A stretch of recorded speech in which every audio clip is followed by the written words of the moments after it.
Hey everyone, welcome back to another video. So before we get into today's rather juicy subject matter, which has to do with preference, morality, and fundamentalism, religion, all those wonderful things, which we'll get into in just a moment, I want to let you all know of my book, The Path of an Eagle, How to Overcome and Lead After Being Knocked Down. If you haven't got a copy yet, I highly encourage you guys to do that. I wrote this for people that may be struggling. I wrote this for people that just enjoy stories. And if you want to learn more about me, this is the best way to learn more about my own story, upbringing, and why I do what I do. So I hope that you guys get a copy. Links are available in the show description below for you all to make it easier. But let me know what you guys think. I'm keen to hear your reviews of my own story. But anyway, today we're going to be talking about Sam Seder versus Eliezer. So Eliezer joined the Jubilee Surrounded series, and Sam Seder, who is a Democrat dingbat, a woke dingbat of sorts. And obviously the whole Jubilee Surrounded series is kind of like a weird sort of series in my personal opinion, especially when they've got like the voting out thing. Like you can have a great argument that's going on, then all of a sudden people decide that they're sick of it. They want to vote them out and they want to have their own 2 cents worth and moment of fame.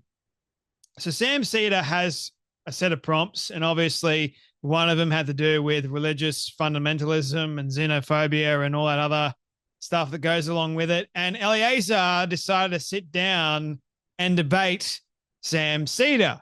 Now, again, if you don't know who Sam Seder is, he runs a very popular YouTube channel called The Majority Report with Sam Seder.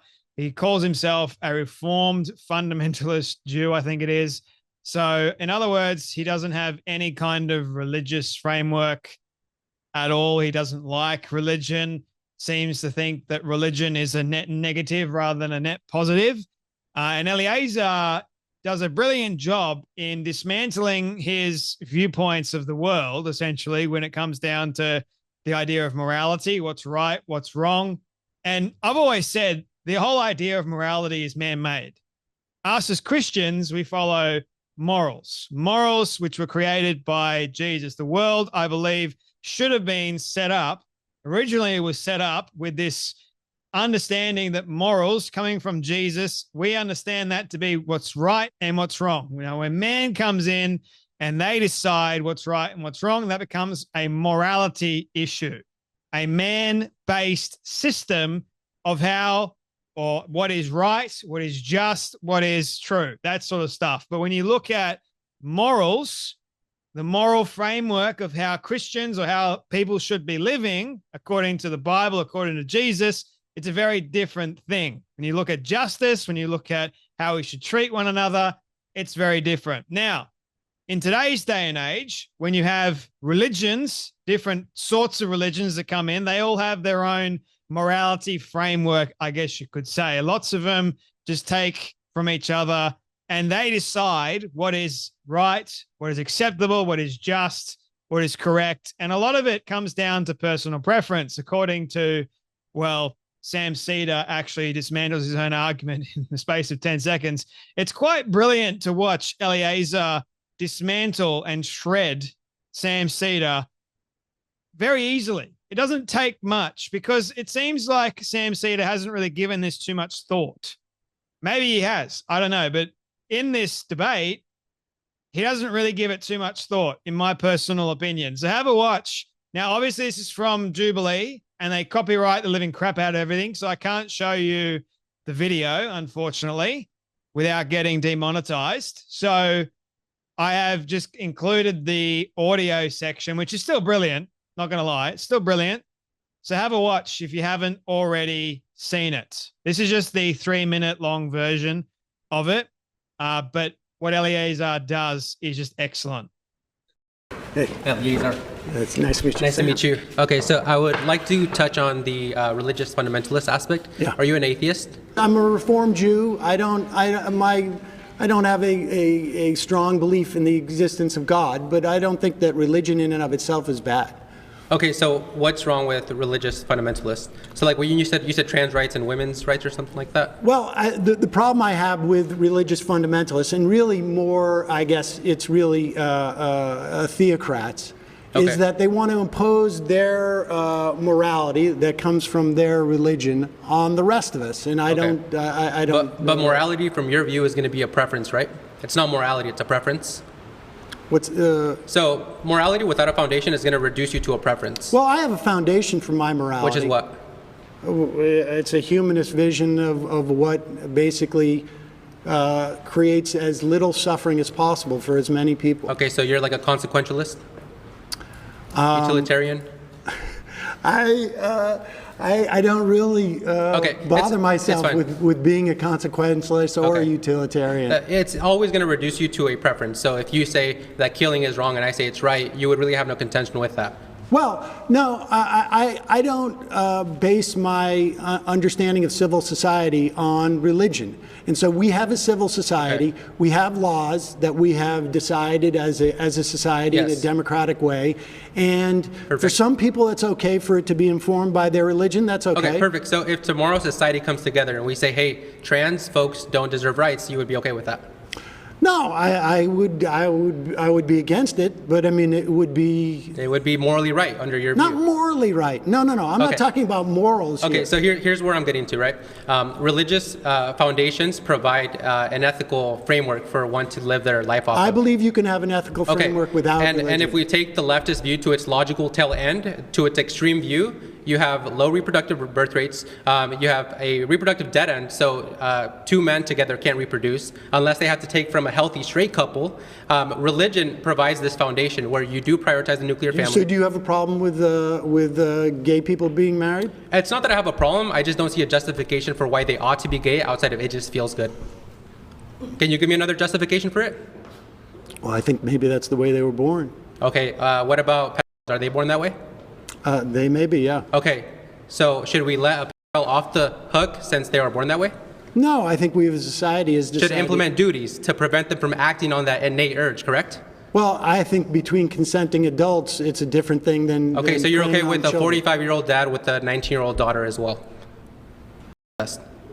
No. If they consent, you're okay with that? No, I think society has also determined that it's not beneficial. Right, there's duties and obligations that we have, so religion provides those duties.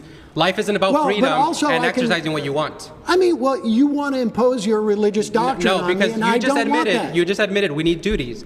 We have responsibility as a society to keep us functioning, to keep us thriving. Your leftist view, the liberal view, doesn't provide anything besides it just makes me feel good. Religion does. So what's your argument? The religious fundamentalists, this is the first point, want to impose their idea of morality onto the world. I don't see how that's any different to what Sam Seder wants to do in his own version, which is where Eliezer gets the preference type. So it's more about what he, Sam Seder, believes to be acceptable and right. Speaking about trans issues, Sam Seder defends trans rights or trans women or whoever else, because according to Sam Seder, that supersedes religious fundamentalism, which religious people would say that goes against the Bible. So Sam's preference is to defend the trans people rather than to go, no, this is wrong on so many levels because it overtakes women. It's not morally sound. It's not just. None of those things. So therefore, with that context being in mind, Sam has a rather skewed viewpoint of what is actually right and acceptable. Because if you're going down the rabbit hole of something so insane of men can be women and women can become men, you've lost everyone. You've even lost yourself. Like your whole brain, you don't get to talk about morality or how religious fundamentalism is causing problems in society. You don't get to do that at all because you're saying that a lie is in fact the truth. Therefore, your preference is incorrect, sir. Just saying. That's my viewpoint on that. Consequentialist. So morality without a foundation is reduced to a preference. And I would say, I would go deeper than that and say that a moral framework based on Jesus's foundation and only Jesus's foundation is the best foundation to go off. So I think Christians should be dealing with morals rather than man's version of morality. So what a pastor says or what religious individuals dictate, because they can change it. They've done that so many times in today's day and age. Like you have pastors that will take the word of God, they'll screw it up and say that this is right, even though it's not right. So I think following a foundation based on pure morals, which is what Jesus has taught us to be right and acceptable, good, true, wholesome, that is more where I lean towards.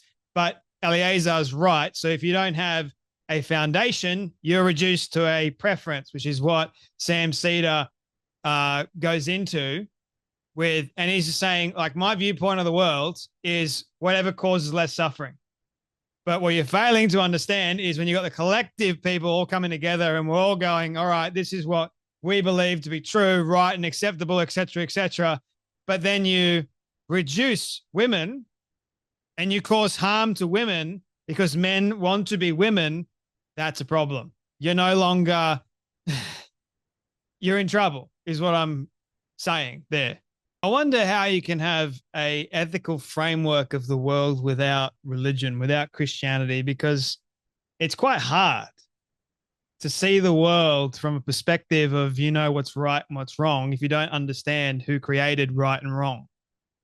Like, I've got an ethical framework in the world because I don't believe that religion is right or it's sound or whatever Sam goes off on. Like, he believes you can have an ethical understanding of the world, meaning what is acceptable and what's not going to cause any harm, that sort of stuff, without a moral framework. And I think that is wrong. I don't agree with that at all. I think you need to have a moral understanding, a moral foundation to go off of so that you can look at more of the ethical issues in our society, because there's countless, right? I think you need to know who was the one that set up the foundation in the first place, because that's going to help you. That's going to inform everything that you do in life going forward, whether or not PDF files are acceptable, whether or not trans rights exist. All these things come under, let's look at, or even homosexuality, which was brought up. Can two men be allowed to be in a relationship with each other? Is that right? Is that acceptable? The world says it's acceptable because they claim that it's all love. And that's what I'm talking about. They've skewed and removed something that was once considered immorally wrong or immoral, okay, and unethical, and they've replaced it with society considers it to be ethically right and morally sound. It's based around a societal preference. And Eliezer does a brilliant job by pointing to certain things that you should consider quite clearly. You don't actually have, like, you're blaming organized religion for something that is actually good. It's a net positive for our society, rather than just looking at your own personal preferences and you think that your personal preferences are better.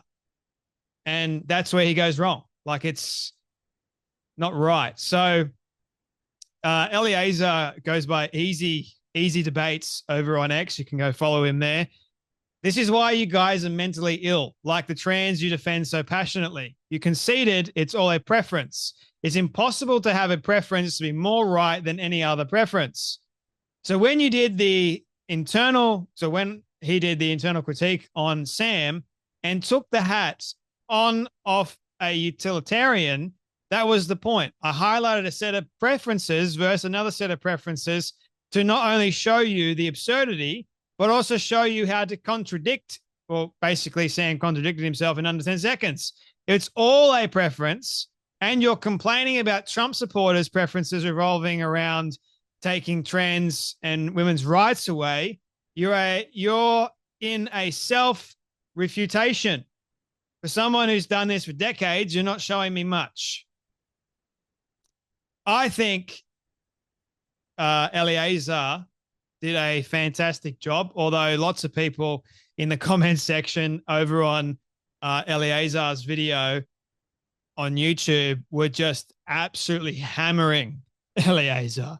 Like, they seem to think that Sam beat Eliezer.